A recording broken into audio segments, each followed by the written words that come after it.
የታባሽ እኔ ይኸውልሽ አርሰናል በፒኤስጂ ሲሸነፍ እንዲያረከው የታባሽ እኔ ብችል ቋንቋችሁን ብችልና ማለት ነው ባልኩሽ አንጨከካ ይበልሽ አረበና ሁለት ቀይ አይደለም ሁልሽም ቀይ ወጣሽ Vámonos México, vámonos. Muchas gracias. የአፍሪካ ኩራቶቹ አኩርተውናል ሜክሲኮች። የመላው የአፍሪካ ደጋፊ ሜክሲኮን ነበር ዛሬ ሲደግፍ የነበረው። ለምን እንደሆነ ደግሞ ታውቃላችሁ? ይቺን አሽቃባጭ ሀገር ለብለበውልናል። ደስ ይላል ነው የምልህ። ደስ ይላል። ምንም ኳስ ምንጮት እንኳን አይመስሉም። ይሄንም እንኳን ደግሞ ስራችንን ወሰዳችሁ ምናምን ሊሉ እኮ ነው ደግሞ ሜክሲኮች ልብ አድርገዋቸዋል። በዚህ ወርልድ ካፕ ማን መላው የአፍሪካ ደጋፊ ሳውዝ አፍሪካ ስትጮት ለዛኛው ቲም ነው የሚደግፈው። ቲም እንኳን ባይኖርኛ ሳሩን ነው የምንደግፈው፣ ስቴዲየሙን እንደግፋለን። ኤኒዌይስ ሄሜኔዝ እንግዲህ አስቆጥሯል። የመጀመሪያ ጎሉን በእንባ ነው እንግዲህ ደስታውን የቀለጸው። በጣም ይሄ ልጅ ያሳለፈው ነገር በጣም ያሳዝን ነበር። በከፍተኛ ጉዳት ተመልሶ ወርልድ ካፕ ላይ ጎል በማግባቱ እንግዲህ በጣም ደስታውን ገልጿል።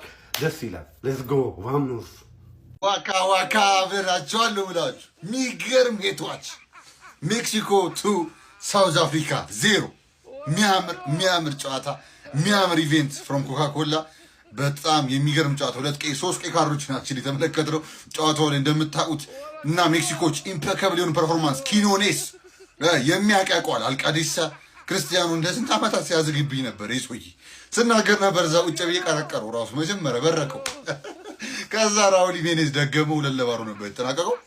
ዳኞቶ በቃ ጭንቅ ውስጥ በከታው ሳውዝ አፍሪካዎች ፋውል እያበዙ ነበር እንደምታውቁት ያስቶቅ ነበር ቀይ ካርድ ነበረው ጌሙ ግን ሳውዝ አፍሪካ ብቻቸውን አይደሉ ሜክሲኮች ባለቀ ሰዓት እንግዲህ ኢንቮልቭ እናርግ ብለው አግኝተው ነበር እንዳየነው እንግዲህ 2-0 ግን አስጠብቆ ወጥቷል። ፕሬዲክሽን እንግዲህ 2-0 ብዬ ነበር ከላይ ያደርግላቸዋለሁ ከቻልኩኝ። ጋይስ ዓለም ዋንጫ ጀምሯል። ሙሴ ገስ ያደርጋል ሜክሲኮ ከሳውዝ አፍሪካ ስለዚህ I think the game is going to end like 2-1 ወይ 2-0 በሜክሲኮ ነው። ያ የሚገርም ሄቷቸውን ሳውዝ አፍሪካ ተሳክቶልናል ማለት ነው። ከዚህ በኋላ ደግሞ ላሉት ለሚገራርሙ ዓለም ዋንጫ ጨዋታዎች ለእያንዳንዱ እንገኛለን ስላችሁ ምንም ያለንም ጥርጥር ነው መነግራችሁ። ኤኒዌይስ ግን ቀጣይ እስክንገናኝ ተሰለመረ ዓለም ዋንጫ ምን እንዳያልጣችሁ አክሱ መጫ እንዳይረሳ ይመቻችሁ።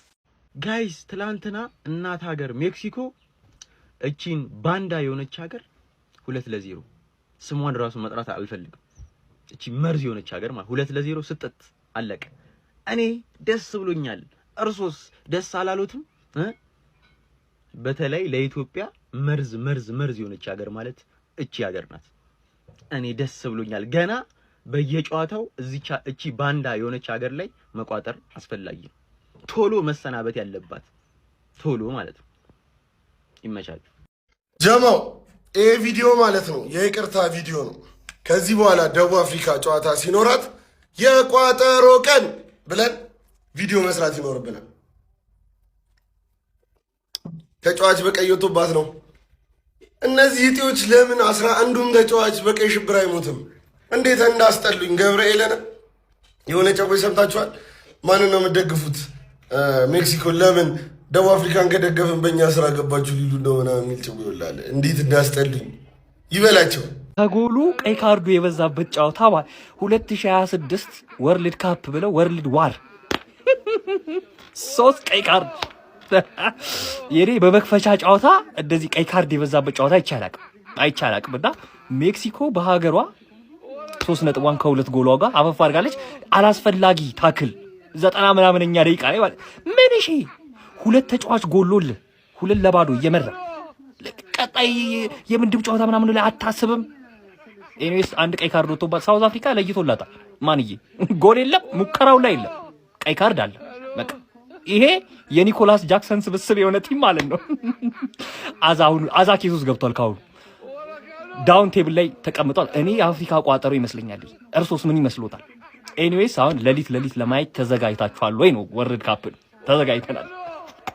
የዓለም ዋንጫው ተጀምሯል። አዘጋጁ ሀገር ሜክሲኮ ሳውዝ አፍሪካን 2-0 በሆነ ውጤት ማሸነፍ ችላለች። ራውል ሂሚኔዝ የመጀመሪያውን የዓለም ዋንጫውን ጎል ካስቆጠረ በኋላ በቅርቡ በሞት ህይወቱን ላጣው ለአባቱ መታሰቢያነቱን ሲያደርግ ተመልክተናል። በጣም ስሜታዊ ነበረ፣ ሲያለቅስ ሲያነባ ነበረ። ጎሉን ካስቆጠረ በኋላ በጨዋታው ላይ 3 ቀይ ካርዶችን ተመልክተናል። ሳውዝ አፍሪካኖች ራሳቸውን መቆጣጠር የተሳናቸው ነበር የሚመስሉት። በጨዋታው ላይም በጣም ደካማ የሚባል እንቅስቃሴ ነበር ያደረጉት። ሊትራሊ የኤክስጂ መጠናቸው ራሱ እዚህ ግባ የሚባል አይደለም። የጎል እድልም መፍጠርና መሞከር ተስኗቸው ተመልክተናል። በመጀመሪያው አጋማሽ ኩዊኖስ ባስቆጠረው ጎል 1-0 ተመርተው ከረፍት በኋላ ደግሞ ራውል ሂሚኔዝ ደግሞ ሁለተኛውን ጎል እንግዲህ 2-0 አሸንፏል። አዘጋጇ ሀገር ሜክሲኮ እጅግ ተሽላ በቀረበችበት የመክፈቻ ጨዋታ ሳውዝ አፍሪካን 2-0 ማሸነፍ ችላለች። በተመሳሳይ በሜክሲኮ በኩልም 92ኛው ደቂቃ ላይ ሞንቴስ ተከላካዩ የሜክሲኮ በቀይ ካርድ ከሜዳ ተሰናብቷል። በርከት ያሉ ቀይ ካርዶችን በተመለከተበት የመክፈቻ ጨዋታ እንግዲህ አዘጋጇ ሀገር ድል ነስታ መውጣት ችላለች። ስለምሽቱ የዓለም ዋንጫ የጓጓንለት የመክፈቻ ጨዋታ እንዴት ተመለከታችሁት? ለእኔ ቀዝቀዝ ብሎብኛል። ለእናንተስ እንዴት ነበር? ሀሳብ አስተያየታችሁን ኮሜንት ሴክሽን ላይ አጋሩኝ። በቀጣይም በእግር ኳሳዊ መረጃዎች እንድንገናኝ የፕላስ ምልክቷን በመንካት የሜዳ ስፖርት ቤተሰብ ይሁኑ።